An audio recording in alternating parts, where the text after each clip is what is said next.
My father was, he is on the left here, my father was officer of the General Staff of the Soviet Army. He was inspector of land forces, Soviet troops stationed in countries like Mongolia, Cuba, East European countries. This is the picture taken at the entrance of my Institute of Oriental Languages. It's a part of Moscow State University. As every Soviet student, I was, quote-unquote, volunteering for harvesting grain in Kazakhstan. By the end of my training in school, I was recruited by the KGB. This picture was taken on that day, and you can see again how happy it feels to be recruited by the KGB. Pay special attention to number of bottles on the table. One of my functions was to keep foreign guests permanently intoxicated the moment they land at Moscow airport. In 1967, the KGB attached me to this magazine, Look magazine. A group of 12 people arrived to USSR from the United States to cover the 50th anniversary of October Socialist Revolution in my country. From the first page to the last page, it was a package of lies.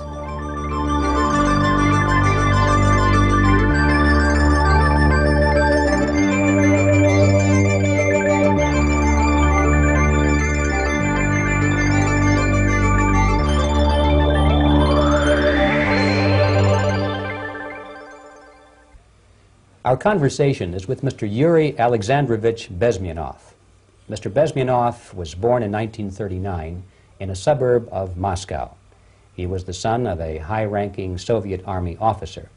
He was educated in the elite schools inside the Soviet Union and became an expert in Indian culture and Indian languages. He had an outstanding career with Novosti, which was the, and still is, I should say, the press arm or the press agency of the Soviet Union. It turns out that this is also a front for the KGB. One of his interesting assignments was to brainwash foreign diplomats when they visited Moscow. And he'll tell us a little bit about how they did this and how they planted information which eventually wound up in the press of the free world. He escaped to the West in 1970 after becoming totally disgusted with the Soviet system, and he did this at great risk to his life. He certainly is one of the world's outstanding experts on the subject of Soviet propaganda and disinformation and active measures. Mr. Bezmenov, I'd like to begin by having you tell us a little bit about some of your childhood memories. Well, the most vivid memory of my childhood was Second World War, or to be more precise, the end of the Second World War, when all of a sudden United States, from a friendly nation, which helped us to defeat Nazism, turned overnight into a deadly enemy. And it was very shocking because all newspapers were trying to present an image of belligerent, aggressive American imperialism. Most of the things that we were taught is that United States is aggressive power, which is just about to invade our beautiful, free, socialist country, that American CIA is dropping Colorado beetles on our beautiful potato fields to eliminate our crops, and each schoolboy had a picture of Colorado bug on the back page of his notebook, and we were instructed to go into collective fields to search for those little Colorado bugs. Of course we couldn't find any, neither we could find many potatoes, and that was explained again by the encroachments of the decadent imperialist power. The anti-American paranoia, hysteria in the Soviet propaganda was to such of such a higher degree that many less skeptical people or less stubborn would really believe that United States is just about to invade our beautiful motherland, and some secretly hope that it will come true. That's interesting. Yes. Well, getting back to life inside the Soviet Union or inside communist countries in general, in this country, at the university level primarily, we read and hear that the Soviet system is different from ours, but not that different, and that there is a convergence developing between all of the systems of the world, and that really it doesn't make an awful lot of difference what system you live under, because you have corruption and dishonesty and tyranny and all that sort of thing. From your personal experience, what is the difference between life under communism and life in the United States? Well, life is obviously very much different for simple reason that the Soviet Union is a state capitalist economically. It's a state capitalism where an individual has absolutely no rights, no value, his life is nothing, it's just like an insect. He is disposable, whereby in the United States even the worst criminal is treated as a human being. He has a fair trial, and some of them capitalize on their crimes. They publish their memoirs in their prisons and get handsomely paid by your crazy publishers. The differences, of course, in the daily life are very various, depending on whom we are talking about. In my own private life, I never suffered from communism simply because I was brought up in a family of high-ranking military officer. Most of the doors were open for me. Most of my expenses were paid by the government, and I never had any troubles with the authorities or with the police. So, in other words, I would say I enjoyed, or I had good reasons to enjoy, all the advantages of so-called socialist system. Mm-hmm. My main motivations to defect had nothing to do with affluence. It was mainly moral indignation, moral protest, rebellion against the inhuman methods of the Soviet system. Well, specifically, what did you object to? I objected, first of all, against oppression of my own dissidents and intellectuals. And that was the most disgusting thing that I witnessed as a young man, young student, who was brought up at a very troublesome period in our history, from Stalin to Khrushchev, from total tyranny and oppression to some kind of liberalization. Second, when I started working for the Soviet embassy in India, to my horror, I discovered that we are millions times more oppressive than any colonial or imperialist power in the history of mankind. That my country brings to India not freedom, progress, and friendship between the nations, but racism, exploitation, and slavery, and of course economical inefficiency to this country. Since I fell in love with India, I developed something which by KGB standards is extremely dangerous thing. It's called split loyalty, when an agent likes a country of assignment more than his own country. I literally fell in love with this beautiful country, a country of great contrasts, but also great humility, great tolerance, and philosophical and intellectual freedoms. My ancestors used to live in caves and eat raw meat when India was a highly civilized nation 6,000 years ago. So obviously the choice was not to the advantage of my own nation. I decided to defect and to entirely dissociate myself from that brutal regime. Mr. Bezmenov, we've read a lot about the concentration camps and the slave labor camps under the Stalin regime. Now the general impression in America is that those things are part of the past. Are they still going on today, or what is the status? Yes. There is no qualitative change in the Soviet concentration camp system. There are changes in numbers of prisoners. Again, this is unreliable Soviet statistics. We don't know how many political prisoners are there in the Soviet concentration camps. But we sure know from various sources that at each particular time there are close to 25 to 30 million of Soviet citizens who are virtually kept as slaves in forced labor camp system. The size of the population of a country like Canada is serving terms as prisoners. Incredible. So I would say that those intellectuals who try to convince American public that concentration camp system is a thing of a past are either conscientiously misleading public opinion, or they are not very intellectual people. They're selectively blind. They lack intellectual honesty when they say that. Well, we've spoken about the intellectuals in this country and also the intellectuals in the Soviet Union. What about down at the broad mass level? Do the people in general, the working people, the workers in general in the Soviet Union, do they support the system? Do they tolerate it? What is their attitude? Well, average Soviet citizen, if there is such an animal, of course, does not like the system because it hurts, it kills. He may not understand the reasons. He may not have enough information or educational background to understand. But I doubt very much there are many people who are conscientiously supporting the Soviet system. There are not such people in USSR. Even those who have all the reasons to enjoy socialism, people like myself, who were a member of journalistic elite, they also hate system for different reasons, though. Not because they lack material affluence, but because they are unfree to think, they're in constant fear, duplicity, split personality. And this is the greatest tragedy for my nation. Well, what do you think are the chances of the people actually overcoming their system or replacing it?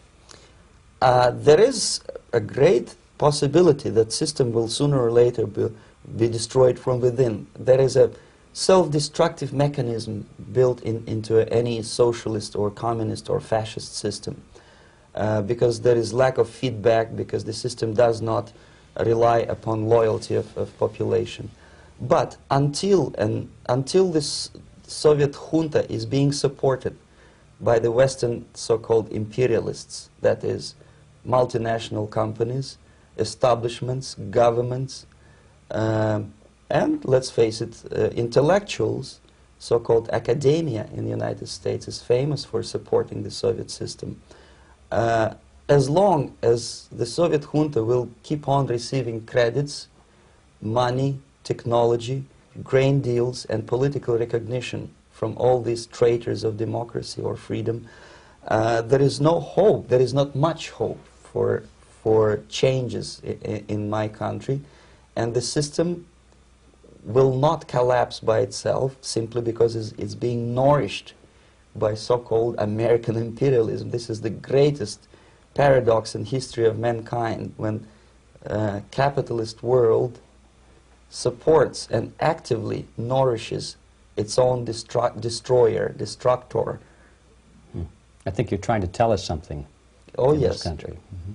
I'm trying to tell you that it has to be stopped unless you want to end up in Gulag system and enjoy all the advantages of socialist equality, working for free, catching fleas on your body, sleeping on the planks of plywood in Alaska this time, I guess. That's where Americans will belong, unless they will wake up, of course, and force their government to stop aiding Soviet fascism. Well, you told us a moment ago why you left the system. I'd like to hear the details of how you did it. It must have been a very dangerous thing. It was not so dangerous, it was crazy. First of all, because defecting in India is virtually impossible, thanks to very strong pressure from the Soviet government. Excuse me, you were in India on assignment at that time? Yes, I was working for the Soviet embassy in New Delhi as a press officer. Mm-hmm. And defecting for a Soviet diplomat is next to impossible. It's a suicide, as I said, because a great friend Indira Gandhi pushed a law through parliament which says, and I quote, "No defector from any country has a right of political asylum in any embassy on the territory of Indian Republic," which is a masterpiece of hypocrisy. No other defector but the Soviet one needs a political asylum. So, knowing that perfectly well, I planned a craziest possible way to defect. I studied counterculture in India. There were thousands of young American boys and girls with no shoes, long hair, smoking hash and marijuana, studying sometimes Indian philosophy, sometimes simply pretending that they study. And they greatly annoyed Indian police, and they were laughing stock of Indians because obviously they were good-for-nothing students. I studied carefully where they congregate, what routes they travel, what language they speak, what do they smoke. And one day I simply joined a group of hippies to avoid detection of Indian police. I was dressed as a typical hippie with blue jeans, long kameez shirts, with all kind of nice decorations like beads, long hairs, I bought a wig because for several weeks I had to turn myself from a conservative Soviet diplomat into a very progressive American hippie. And that was the only way that I could avoid detection. It was very interesting experience, but it was necessary because from my own knowledge as a member of Soviet embassy staff, I knew that there were many cases when Soviet defectors were betrayed by Indian police, and also some Western embassies played a very dirty role in betraying the Soviet defectors. According to our information, they were some, I wouldn't call them double agents, but simply amoral people working for this for the United States Embassy, and confiding in people like this would be a suicide. So I had to be extremely careful. I could not trust anyone, and that was the reason for such a crazy way to defect. Well, had you been caught in the act of trying to get out, what would have happened to you? Oh, most likely I would end up in concentration camp. Or, depending on the situation and on the whim of some bureaucrat in KGB, maybe even executed. This is normal practice. Quietly, of course, not publicly. But that would be the end of my defection, of course. Well, when did you finally make it to the United States? In 1970, after about 6 months of debriefing in Athens by the CIA, and I presume FBI too, they let me go first to Germany, then to Canada. That was my decision. I had to change my identity to protect my family and my friends in USSR. And also I was a little bit paranoid knowing that both Soviet KGB and probably some double agents within the American system may be after me. So I wanted to settle down as far away as possible. I requested CIA to give me some kind of new identity and just let me go on my own. And I settled in Canada. I was a student.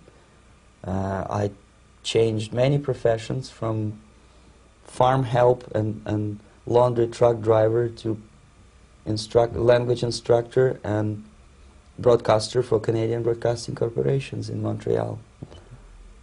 Well, have you had any threats on your life or any yes. unpleasant cases? In about 5 years, KGB eventually discovered that I am working for Canadian Broadcasting.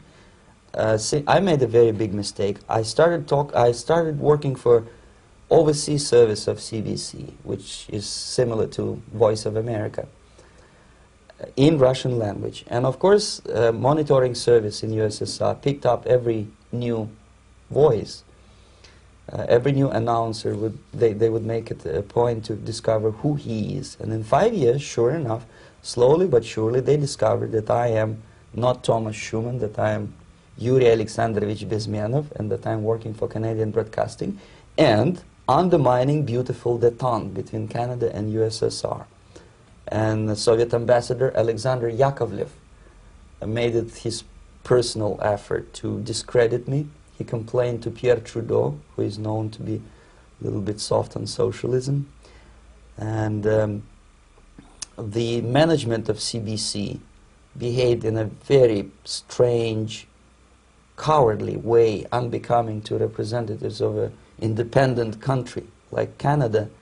They listened to every suggestion that Soviet ambassador gave, and they started shameful investigation, analyzing content of my broadcasts to USSR. And sure enough, they discovered that some of my statements were probably would be offending to the Soviet Politburo. So I had to leave my job. And of course, subtle intimidations. They would say something like, please cross the street carefully because, you know, traffic is very heavy in Quebec. And fortunately, I know about the psychology and the logic of activity of the KGB, and I never allowed myself to be intimidated. This is the worst thing. This is what they expect a person, a defector, to be intimidated. Once they spot that you are scared, they keep on developing that line And then eventually you either have to give up entirely and work for them, or they neutralize you. They would definitely stop all kind of political activity, which they failed to do in my case, because I was stubbornly working for the Canadian Broadcasting. And in response to their intimidations, I said that, look, this is a free country, and I am as free as you are. And I also can drive very fast. And gun control is not yet established in Canada, so I had a couple of good shotguns in my basement. So welcome to visit me someday with your Kalashnikov's machine guns. So obviously it didn't work. Intimidation didn't work. So they tried different approach, as I described. They approached on the highest level, on the level of Canadian bureaucracy. And on that level they were successful. On that level they were successful. On individual level they failed flat. Mr. Bezmenov has brought a series of slides with him that he has taken from the Soviet Union, and I think this is a good time to take a look at the slides. Yes. Now, the viewers will be able to see these slides as we talk about them. Yes, this is a collection of slides which are, some of them are snapshots from my family album, some of them are documents which I smuggled from the Soviet embassy, and some are reproductions from local mass media. I usually show them to establish my credibility as a defector. This is a picture of my native town, Mytishi, about 20 miles north from Moscow. Characteristically, there's a statue of Comrade Lenin in the central square. This is myself at the age of 7, again, characteristically, under the statue of Comrade Stalin, extending his friendly hand to peoples of the world. At that age, of course, I was still idealistically minded young communist, and I still believe that sooner or later things will go for better. But I realized that the system stinks, that something is fishy, and that ideology is fake, and the propaganda about advanced Soviet agriculture simply didn't meet the criteria of reality. If they talk about abundance of food and there is none in the stores, there must be something wrong. My father was, he's on the left here, my father was officer of the General Staff of the Soviet Army. He was inspector of land forces, Soviet troops stationed in countries like Mongolia, Cuba, East European countries. Were he alive today, most likely he would be inspecting Soviet troops in Nicaragua, Angola, and many other parts of the world. Fortunately, he died and he didn't see the disgrace, because deep inside he was a Russian patriot. He didn't like the idea of expanding Soviet military might, especially in the areas where we were not welcomed at all. Unlike many other military officers, he was reporting directly to the Minister of Defense, bypassing KGB and diplomatic service. In other words, he was a trusted military professional. And my impression that this type of people are much less hawkish and adventuristic than party bureaucrats in Kremlin. When American mass media describes Soviet military as potentially dangerous counterpart for Pentagon, I simply laugh, because I know better. I know that the most dangerous part of the Soviet power structures are not military at all. Most likely, if they come to power in my country, they'll be more sensible negotiators for nuclear disarmament and withdrawal of the Soviet troops from many parts of the world. But if someone from the party structure or the KGB structure were to give the orders for a military intervention, they have to obey, they would follow, because they are professional military. But you see, the triangle of power and hate in USSR is the party at the top, the party elite, the oligarchy of the party, then the military, and the KGB at the bottom. They hate each other, and the most hated triangle, the most hated corner of the triangle is the Communist Party bureaucrats. They are the most adventuristic, senile megalomaniacs. They can start war, I wouldn't be surprised. Not the military. They know what war is. Yes. At least my father did.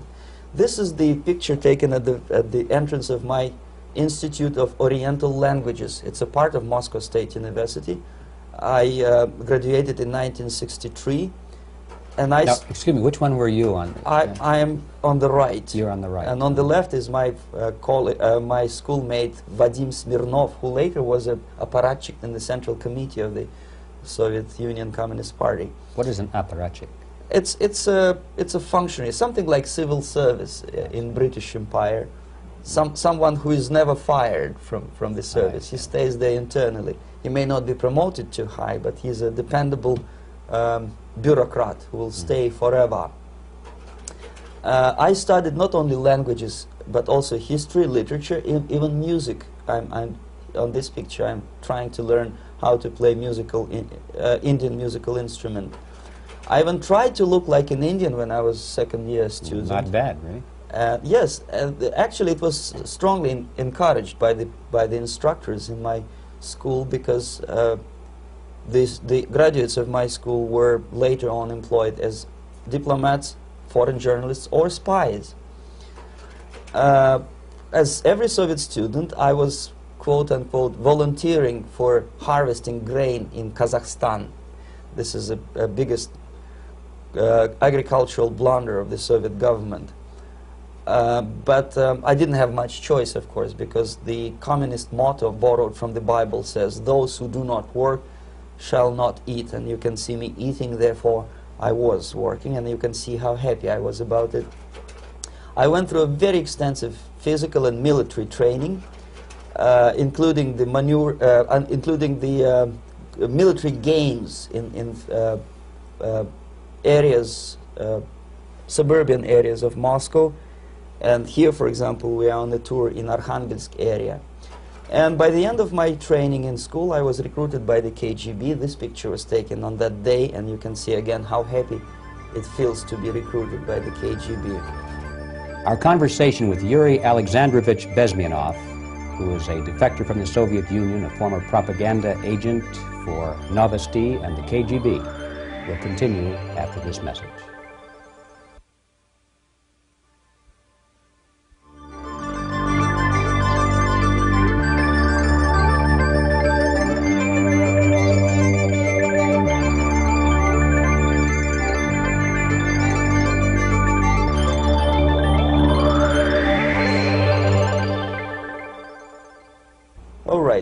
As every student in USSR, I went through very extensive physical and military training and civil defense training too. Unlike in the United States, where civil defense is virtually non-existent, zero.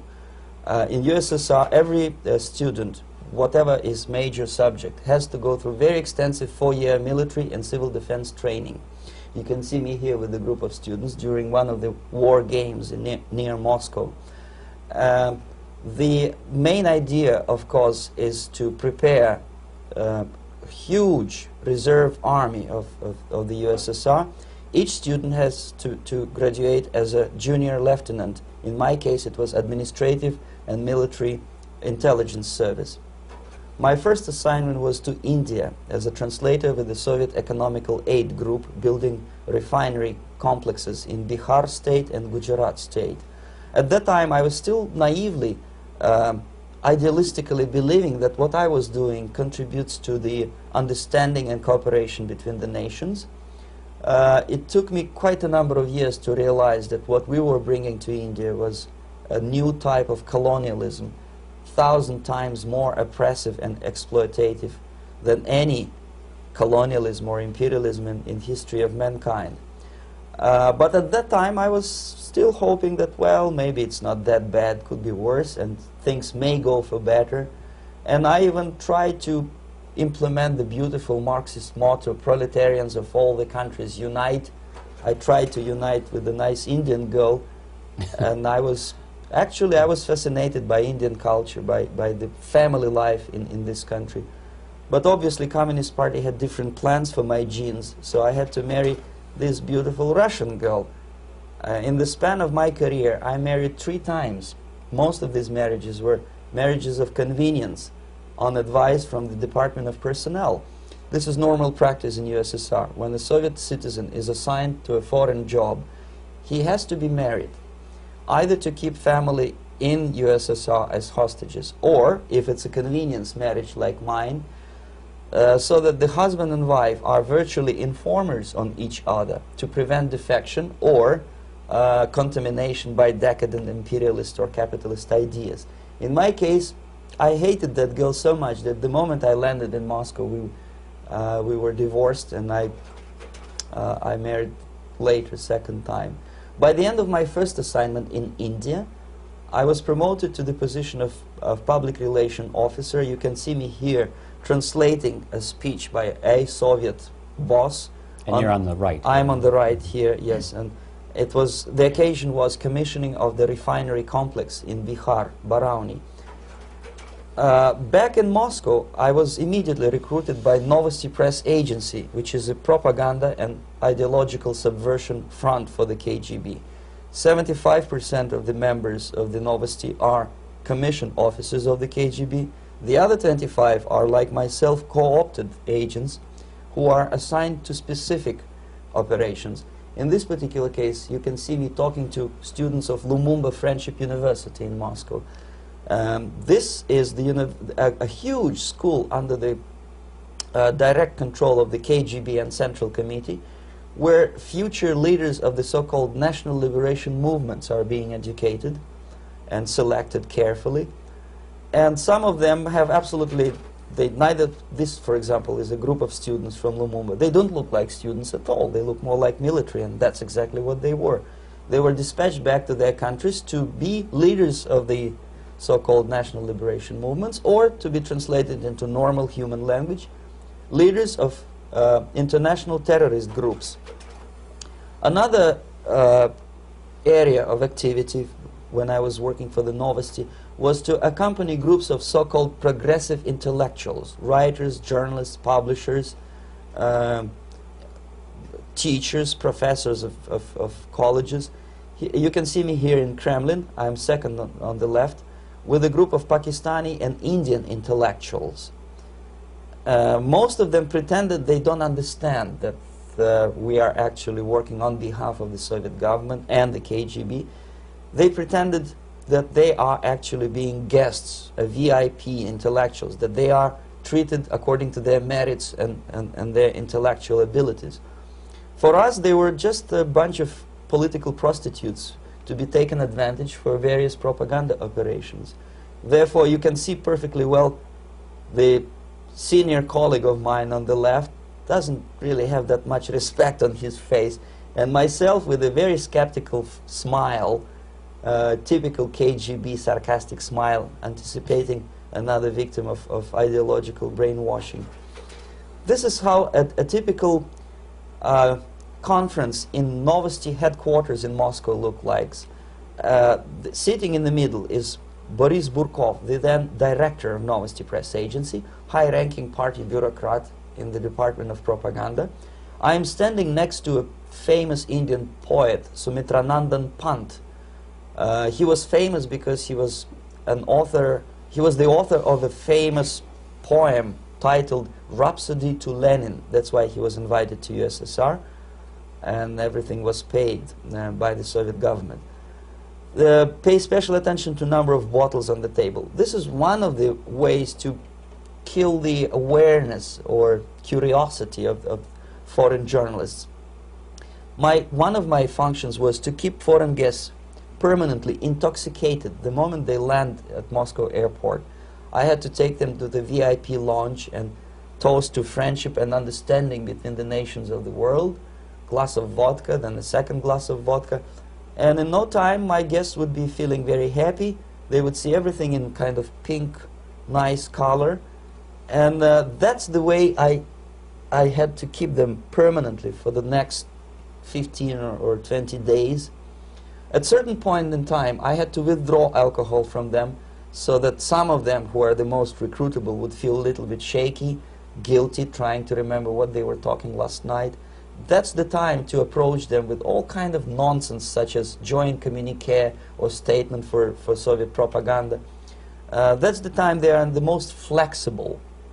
And of course, what they didn't understand, they didn't realize or pretended not to realize, that myself, who was drinking together with them, was not drinking at all. I had ways to get rid of alcohol through various techniques, including special pills which were given to me by my colleagues. But they were taking it seriously. In other words, they would consume quite large volumes of alcohol and feel quite uneasy next morning. In 1967, the KGB attached me to this magazine, Look magazine.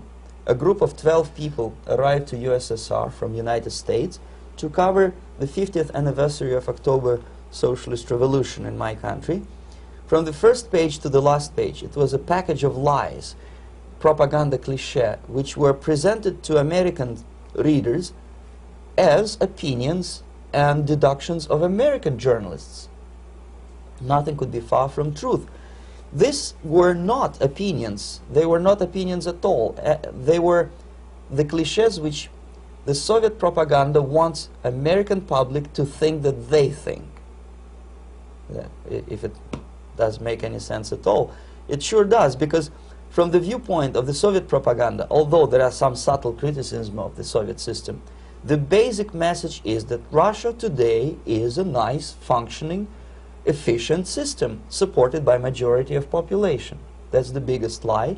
And of course, American intellectuals and journalists from Look magazine elaborated on that untruth in various different ways. They intellectualized that lie. They found all kinds of justifications for telling lies to American public. Excuse me, it was partly your job to make sure that they got these ideas and accepted them as their own ideas. Right. Actually, even before they arrived to USSR, and they paid astronomical sum of money for that visit, they were submitted, this Novosti Press Agency developed so-called backgrounders, 20-25 pages of information and opinions which were presented to the journalists even before they bought their tickets to Moscow. They had to analyze the situation, and judging on their reaction to that backgrounder, the local Novosti representative or local Soviet diplomat in Washington, D.C. would assess whether they be given visa to USSR or not. So but they were selected ahead of time. Oh yes, they were pre-selected very carefully, and there is not much chance for honest journalists to arrive to USSR and to stay there for 1 year and to bring this package of lies back home. This, for example, is a centerfold of the Look magazine. They presented this monument erected by Communist Party in Stalingrad as the symbol, personification of Russian military might. And they said in the article, which is published on the site, that Soviets are very proud of the victory in the Second World War. This is another big myth, a lie. No sensible people would be proud to lose 20 millions of their countrymen in a war which was started by Genosse Hitler and Comrade Stalin and paid by American multinationals. Most of the Soviet citizens look at this type of monuments with disgust and sorrow, because every family lost father, brother, sister, or child in the Second World War. Yet American journalists who were trying to appease, to please their hosts, presented this picture on the centerfold as the symbol and personification of Soviet national, they call it Russian national spirit.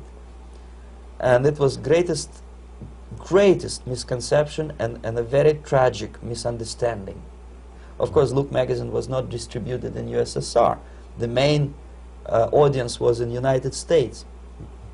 But I presume that many Americans, millions of Americans who were reading Look magazine at that time, had absolutely wrong idea about the sentiments of my nation, about what the Soviets are proud of and what they hate. This is a group, you see the same lady with the sword in Stalingrad. This is the group of journalists. Myself is in the center with the same devilish smile. And Mr. Philip Harrington is on the extreme left there with his camera. This is the gentleman which was so deaf or so uninterested in what I had to say to him. This is the same picture, a blow-up of the same picture. Many guests from various countries, in this particular case from Asia and Africa, were taken by me as a Novosti Press Agency employee for a tour across Siberia, for example. We would show them typical kindergarten, you see, nothing special by American standards, just nice children sitting, eating their breakfast or lunch. What they could not understand, or they pretended not to understand, that this is an exemplary kindergarten. This is not the kindergarten for average person or average family in USSR. And we maintain that illusion in their minds. You can see myself under the red spot in the middle there, with the same business-like expression. I'm doing my job. That's what I'm assigned to do, and that's what I was paid to do. But deep inside, I still hope that at least some of these useful idiots would understand that what they are looking at has nothing to do with the level of affluence in my nation. This is a better picture which reflects the true spirit of the Soviet childhood. This picture was printed in a Canadian government publication by mistake. In the middle you can see children playing on a small courtyard, and the caption goes, "This is a typical kindergarten in Siberia." What these idiots didn't understand, that it is not kindergarten at all. It is a prison for children of political prisoners. But there was not a single mentioning that what they were visiting actually was an area of concentration camps. And the job of people like myself to help them to not to notice that they are actually talking to prisoners. Most of the children were dressed, especially on the occasion of the foreigners' visit. Of course, there were no corpses on the ground. There were no machine gun guards. And well, it looks not very pleasant, as you see.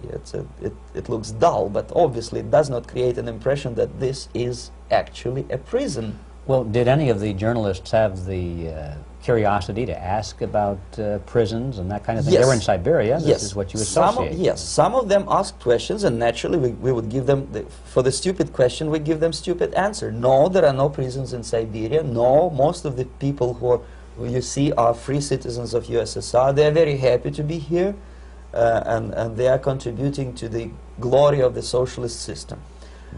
Some of them pretended that they believe what I was telling them, and most of them, we may discuss it later, what are the motivations of these people? Why would they stubbornly bring lies to their own population through their own mass media? I have various answers to this. There is not a single explanation. It's a complex of explanations. It's fear, pure biological fear. They understand that they are on the territory of an enemy state, a police state. And just to save their rotten skins and their miserable jobs, their affluence back home, they would prefer to tell a lie than to ask truthful questions and report truthful information. Second, most of these schmucks were afraid to lose their jobs, because obviously if you tell truth about my country, you will not last long as a correspondent of New York Times or Los Angeles Times. They will fire you. What kind of correspondent are you? You obviously cannot find common language with Russians if they kick you out in 24 hours. So just by trying to be conformist to their own editorial bosses, they tried not to offend the sentiments of the Soviet administrators and people like myself. Deep inside, I hope they would insult my or offend my sentiments. Obviously, they preferred not to. Another reason, I refuse to believe it, but obviously, there is another reason. Obviously, it's a greed. These people earn a lot of money. When they come back to USA, they claim that they are experts on my country. They write books which sells in million copies, titled like Russians, The Truth About Russia. Most of it is lie about Russia. Yet they claim to be Sovietologists. They play back myth about my country, the propaganda cliches. Yet they stubbornly resist the word of truth. If a person like Solzhenitsyn is either defecting or kicked out of USSR, they try all their best to discredit him and to discourage him. I don't have much chance to appear on national network with a true story about my country. But a useful idiot like Hendrik Smith or Robert Kaiser, they are big heroes. They come back from USSR. They say, oh, we were talking to dissidents in Russia. Big deal. Soviet dissidents are chasing American correspondents in the streets, and they are cowardly escaping from these contacts. For some strange reason, if you want to know more about Spain, you refer to Spanish writers. If you want to learn more about French, you read French writers. Even about Antarctica, I bet you would read penguins. Only about the Soviet Union, for some strange reason, you read Hendricks and Schmendricks and all kind of Kissingers, because they claim that they know more about my country. They know nothing, or next to nothing, or they pretend that they know more than they actually do. I would say they are dishonest people who lack integrity and common sense and intellectual honesty. They bring back all kind of stories like that. A kindergarten in Siberia. Omitting the most important fact, it's a prison for children of political prisoners. Another greatest example of monumental idiocy of American politicians. Edward Kennedy was in Moscow, and he thought that he is a popular, charismatic American politician who is easygoing, who can smile, dance at the wedding in Russian Palace of Marriages. What he did not understand, or maybe he pretended not to understand, that actually he was being taken for a ride. This is a staged wedding, especially to impress foreign media or useful idiots like Ed Kennedy. Most of the guests there, they had security clearance, and they were instructed what to say to foreigners. This is exactly what I was doing. You can see me in the same damn wedding palace in Moscow where Ed Kennedy was dancing here. You see, smiling. He thinks he's very smart. From the viewpoint of Russian citizens who observe this idiocy, he's narrow-minded, egocentrical idiot who tries to earn his own popularity through participation in propaganda farces like this. Here you can see myself. On the right, again, exemplary Soviet bride. On the left, 3 journalists from various countries, Asia, Africa, and Latin America. Obviously, they enjoying the situation. They will go back home and write the reports. We were present on a regular Soviet wedding. They were not present on a regular Soviet wedding. They were present, they were parts of a farce, of a circus performance. Another thing which I had to, sometimes risking my life to explain to foreigners. Time magazine, for example, is very critical of South African racist regime. The whole article was dedicated to the shameful internal passport system where blacks are not allowing to live with whites. For some strange reason, for the last 14 years since my defection, nobody wanted to pay attention to my passport. This is my passport. It also shows my nationality, and it has a police rubber stamp, which is called propiska in Russian language, which assigns me to a certain area of residence. I cannot leave that area, same way as this black man cannot leave the area in South Africa. Yet we call South African government racist regime. Not a single Jane Schmonda or Fonda is brave enough, courageous enough to come to media and say, look, this is what happens in USSR. I send a copy of my passport to many American liberals and civil rights defenders and all the other useful idiots. They never bothered to answer me back. This shows what kind of integrity, what kind of honesty these people are. They're a bunch of hypocrites because they don't want to recognize a good example of racism in my country. This is the first stage of befriending a professor. You can see myself on the left with the same James Bond smile. On the right is my KGB supervisor, Comrade Leonid Mitrokhin, and in the middle a professor of political science in Delhi University. The next stage would be to invite him to a gathering of Indo-Soviet Friendship Society. There he is sitting next to his wife before he is being sent to USSR for free trip. Everything is paid by the Soviet government. He was made to believe that he is invited to USSR because he is a talented, sober-thinking intellectual. Absolutely false. He is invited because he is a useful idiot, because he would agree and subscribe to most of the Soviet propaganda cliché. And when he is coming back to his own country, he is going for years and years to teach the beauties of Soviet socialism to newer and newer generations of his students, thus promoting the Soviet propaganda line. The KGB was even curious about this gentleman. It may look innocent. Maharishi Mahesh Yogi, a great spiritual leader, or maybe a great charlatan and crook, depending on from which side you are looking at him. Beatles were trained at his ashram in Hardwar in India how to meditate. Mia Farrow and other useful idiots from Hollywood visited his school, and they returned back to United States absolutely zonked out of their minds with marijuana, hashish, and crazy ideas of meditation. To meditate, in other words, to isolate oneself from the current social and political issues of your own country. To get into your own bubble, to forget about troubles of the world. Obviously, KGB was very fascinated with such a beautiful school, such a brainwashing center for stupid Americans. I was dispatched by the KGB to check what kind of VIP Americans attend this school. That's you on the left. Yes, I'm on the left. I was trying to get enrolled in that school. Unfortunately, the Maharishi Mahesh Yogi asked too much. He wanted $500 American for enrollment. But my function was not actually to get enrolled in the school. My function was to discover what kind of people from United States attend this school. And we discovered that, yes, there are some influential members of family, public opinion makers of United States who come back with the crazy stories about Indian philosophy. Indians themselves look upon them as idiots, useful idiots. To say nothing about KGB, who looked at them as extremely naive, misguided people.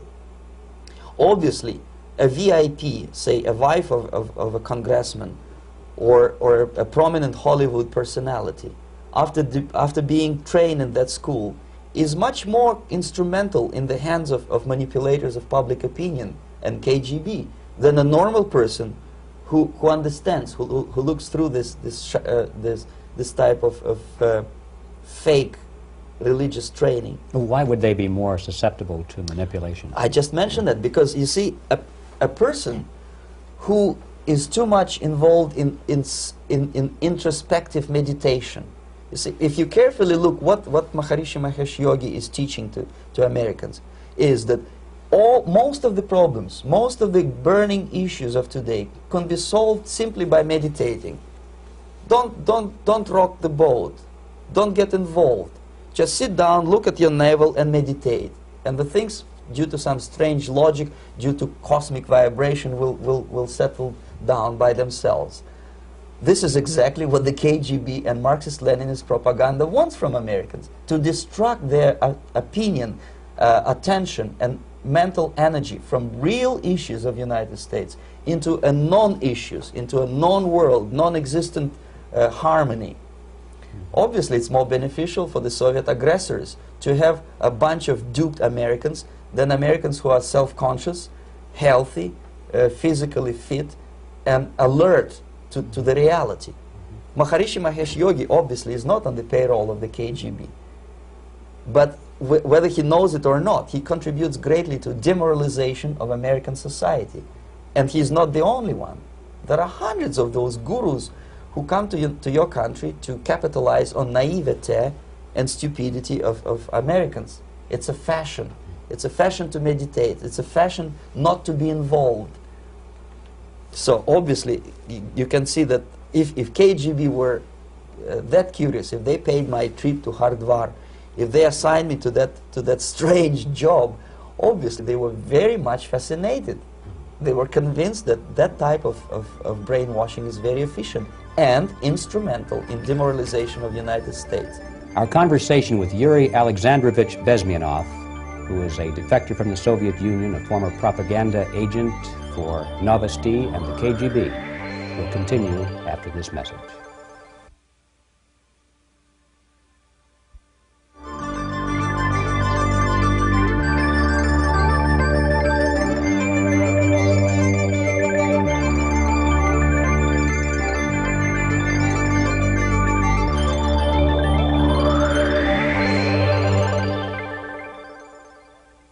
This picture shows the part of the building of USSR embassy, and my supervisors. On the left is Comrade Mehdi, an Indian communist, and on the right, Comrade Mitrokhin, my supervisors in the secret department of research and counter-propaganda.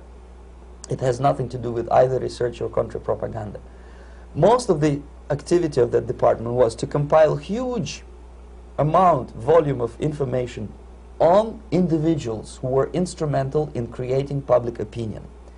Publishers, editors, journalists, actors, educationalists, professors of political science, members of parliament, representatives of business circles.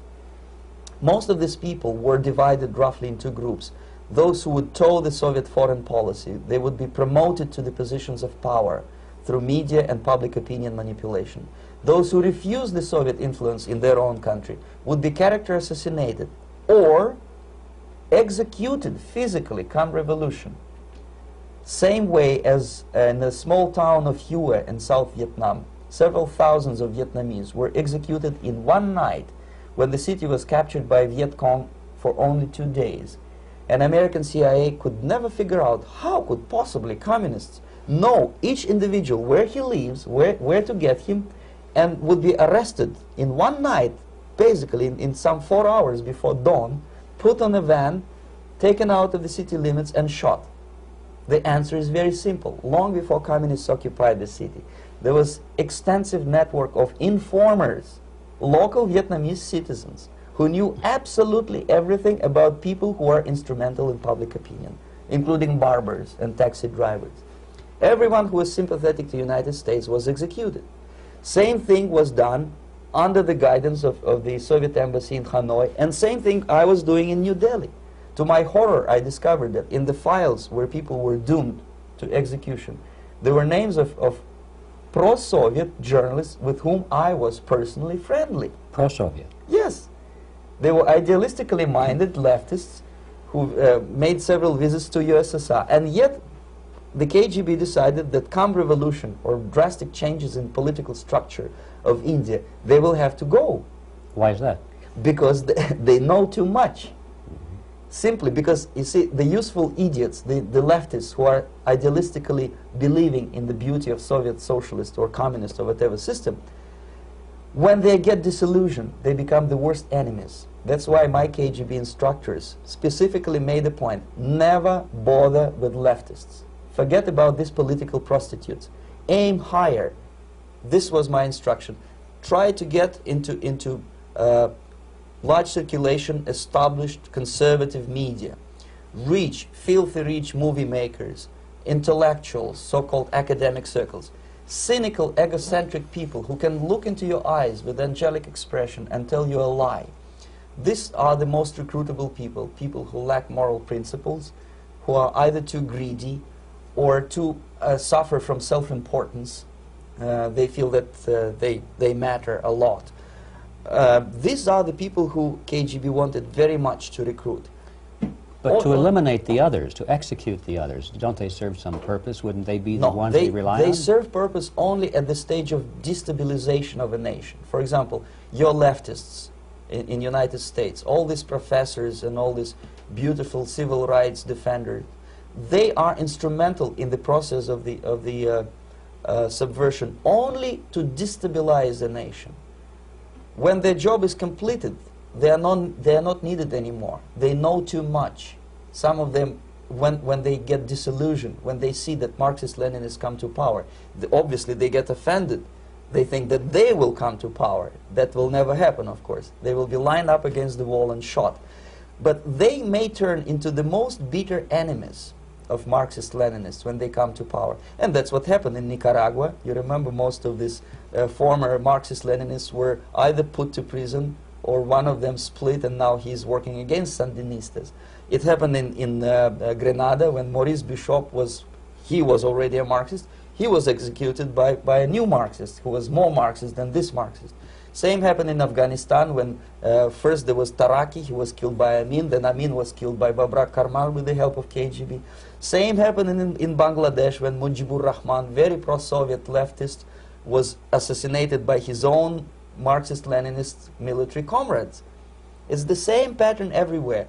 The moment they serve their purpose, all the useful idiots are either be executed entirely, all the idealistically minded Marxists, or exiled or put in prisons, like in Cuba. Many former Marxists are in Cuba, in prison. So most of the Indians who were cooperating with the Soviets, especially with our Department of Information of the USSR Embassy, were listed for execution. And when I discovered that fact, of course I was sick. I was mentally and physically sick. I thought that I'm going to explode one day during the briefing at the ambassador's office. I would stand up and say something that we are basically a bunch of murderers. That's what we are. It has nothing to do with friendship and understanding between the nation and blah, blah, blah. We are murderers. We behave as a bunch of thugs in a country which is hospitable to us, a country which with ancient traditions. But I did not defect. I tried to get the message across. To my horror, nobody wanted even to listen, least of all to believe what I had to say. And I tried all kinds of tricks. I would leak information through letters or lost documents or something like that. And still I got no message. The message was not published, even in the conservative mass media of India. The immediate impulse to defect was Bangladesh crisis, which was described by American correspondents as Islamic grassroots revolution, which is absolute baloney. There was nothing to do with Islam, and there was no grassroots revolution. Actually, there are no grassroots revolutions, period. Any revolution is a byproduct of a highly organized group of conscientious and professional organizers, but has nothing to do with grassroots. In Bangladesh, it was nothing with grassroots. Most of the Awami League party members, Awami League means People's Party, were trained in Moscow in the High Party School. Most of the Mukti Fauj leaders, Mukti Fauj in Bengali means People's Army, same as SWAPO and all kind of liberation armies all over the world, the same bunch of useful idiots. They were trained at Lumumba University and various centers of the KGB in Simferopol, in Crimea, and in Tashkent. So when I saw that Indian territory is being used as a jumping board to destroy East Pakistan, I saw myself thousands of so-called students traveling through India to East Pakistan, through the territory of India, and Indian government pretended not to see what's going on. They knew perfectly well, the Indian police knew it, the intelligence department of the Indian government knew it, the KGB of course knew it, and the CIA knew it.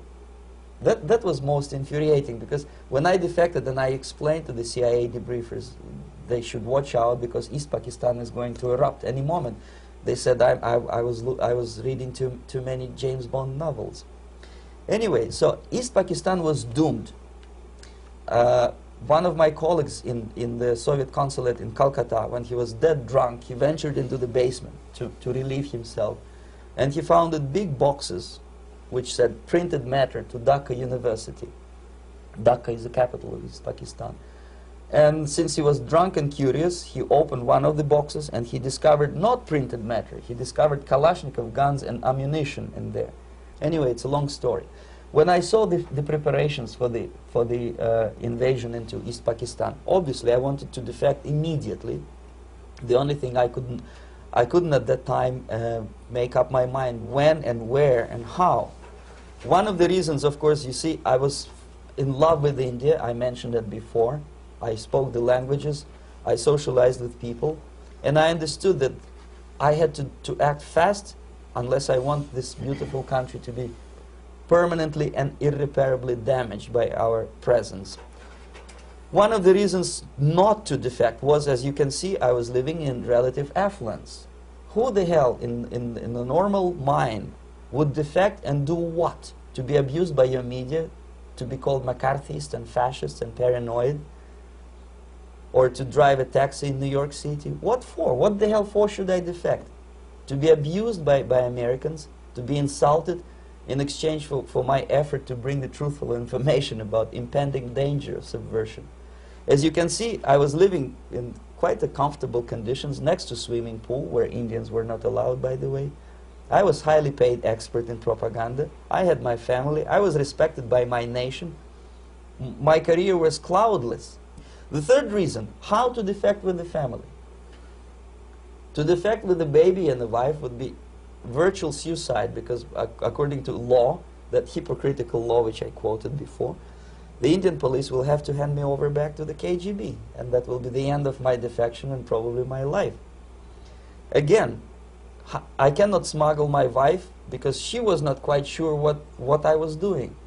She was not that idealistically involved, and she was definitely not in the total picture of what I was doing for the KGB. She would be shocked if I you know, put her in my van and drive her to the American embassy or elsewhere. That would be a greatest danger. So again, I had to defect in such a way that my defection would look as simple disappearance. And there were many cases like that when the Soviet agents simply disappeared, either killed in action or, thanks to their curiosity and their close contacts with radicals, some of them were killed by the Marxists, by the way. It happened in many African countries when the Soviet KGB were killed by Africans themselves. Not because they hated Marxism-Leninism, but because they were simply trigger-happy bunch of unruly characters. If you give them a machine gun, they will shoot. And some of the Soviets obviously were not careful enough to protect themselves, and they got into embarrassing situations when they were shot at the crossfire between factions of so-called liberation movements. Anyway, so I decided, as I said, to study the counterculture. I decided this probably would be the best way to disappear. I socialized with characters like this. On the left, you see, he's a barefoot American hippie. It took me quite a long time to study exactly what they were doing and how to mix with them. But eventually I did it. Most of Indian newspapers carried my picture and promise of 2,000 rupees for information about my whereabouts. But they were looking for the wrong person, because they obviously tried to stop a young Soviet diplomat in white shirt and tie, and this is how I looked at the time of defection. Nobody could possibly think that a Soviet diplomat would be as crazy as to join a bunch of hippies. That's you. Yes, travel India and smoke hash. So I made it literally almost like a Hollywood-style detective story. From under the nose of the KGB in Bombay airport, I landed the plane and I flew to Greece, where I was debriefed by the CIA. That's basically that's all for my slides. We can turn off the projector, and that's very interesting. Well, you spoke several times before about ideological subversion. That is a phrase that I'm afraid some Americans don't fully understand. When the Soviets use the phrase ideological subversion, what do they mean by it? Ideological subversion is the process which is legitimate, overt, and open. You can see it with your own eyes. All you have to do, all American mass media has to do, is to unplug their bananas from their ears, open up their eyes, and they can see it. There is no mystery. There is nothing to do with espionage. I know that espionage intelligence gathering looks more romantic. It sells more deodorants through the advertising, probably. That's why your Hollywood producers are so crazy about James Bond type of thrillers. But in reality, the main emphasis of the KGB is not in the area of intelligence at all. According to my opinion and opinion of many defectors of my caliber, only about 15% of time, money, and manpower is spent on espionage as such. The other 85% is a slow process which we call either ideological subversion or active measures, активные мероприятия in the language of the KGB, or psychological warfare. What it basically means is to change the perception of reality of every American to such an extent that despite of the abundance of information, no one is able to come to sensible conclusions in the interests of defending themselves, their families, their community, and their country. It's a great brainwashing process which goes very slow, and it's divided in 4 basic stages.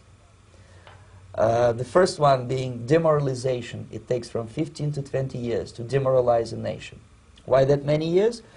Because this is the minimum number of years which requires to educate one generation of students in the country of your enemy, exposed to the ideology of the enemy. In other words, Marxism-Leninism ideology is being pumped into the soft heads of at least 3 generations of American students without being challenged or counterbalanced by the basic values of Americanism, American patriotism. The result you can see. Most of the people who graduated in the 60s, dropouts or half-baked intellectuals, are now occupying the positions of power in the government, civil service, business, mass media, educational system. You are stuck with them. You cannot get rid of them. They are contaminated. They are programmed to think and react to certain stimuli in a certain pattern. You cannot change their mind, even if you expose them to authentic information, even if you prove that white is white and black is black. You still cannot change the basic perception and the logic of behavior. In other words, these people, the process of demoralization is complete and irreversible. To get rid society of these people, you need another 20 or 15 years to educate a new generation of patriotically minded and common sense people who would be acting in favor and in the interests of United States society. And yet these people who've been programmed and, as you say, in place and yes. who are favorable to an opening with the Soviet concept, these are the very people who would be marked for extermination in this country? Most of them, yes. Simply because the psychological shock when they will see in future what the beautiful society of equality and social justice means in practice, obviously they will revolt. They will be very unhappy, frustrated people. And the Marxist-Leninist regime does not tolerate these people. Obviously they will join the links of dissenters, dissidents. Unlike in present United States, there will be no place for dissent in future Marxist-Leninist America. Here you can get popular like Daniel Ellsberg and filthy rich like Jane Fonda for being dissident, for criticizing your Pentagon. In future, these people will be simply squashed like cockroaches. Nobody is going to pay them nothing for their beautiful, noble ideas of equality. This they don't understand, and it will be a greatest shock for them, of course. The demoralization process in the United States is basically completed already. For the last 25 years, actually it's overfulfilled, because demoralization now reaches such areas where previously not even Comrade Andropov and all his experts would even dream of such a tremendous success. Most of it is done by Americans to Americans, thanks to lack of moral standards. As I mentioned before, exposure to true information does not matter anymore. A person who was demoralized is unable to assess true information. The facts tell nothing to him. Even if I shower him with information, with authentic proof, with documents, with pictures, even if I take him by force to the Soviet Union and show him concentration camp, he will refuse to believe it until he is going to receive a kick in his fat bottom. When a military boot crashes his balls, then he will understand, but not before that. That's the tragic of the situation of demoralization. So basically America is stuck with demoralization, and unless, even if you start right now, here, this minute, you start educating new generation of Americans, it will still take you 15 to 20 years to turn the tide of ideological perception of reality back to normalcy and patriotism. The next stage is destabilization. This time, subverter does not care about your ideas and the patterns of your consumption. Whether you eat junk food and get fat and flabby, doesn't matter anymore. This time, and it takes only from 2 to 5 years to destabilize a nation, what matters is essentials: economy, foreign relations, defense systems.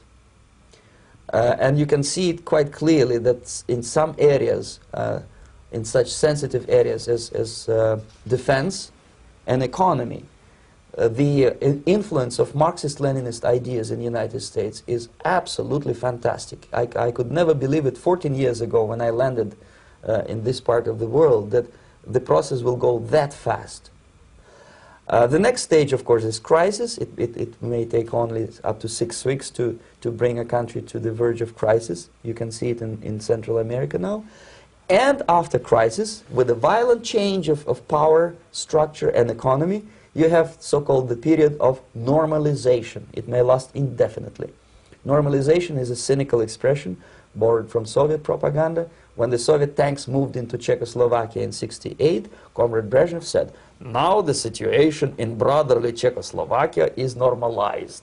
This is what will happen in the United States if you allow all these schmucks to bring the country to crisis, to promise people all kind of goodies and the paradise on earth, to destabilize your economy, to eliminate the principle of free market competition, and to put a big brother government in Washington, D.C., with benevolent dictators like Walter Mondale, who will promise lots of things, never mind whether the promises are fulfillable or not.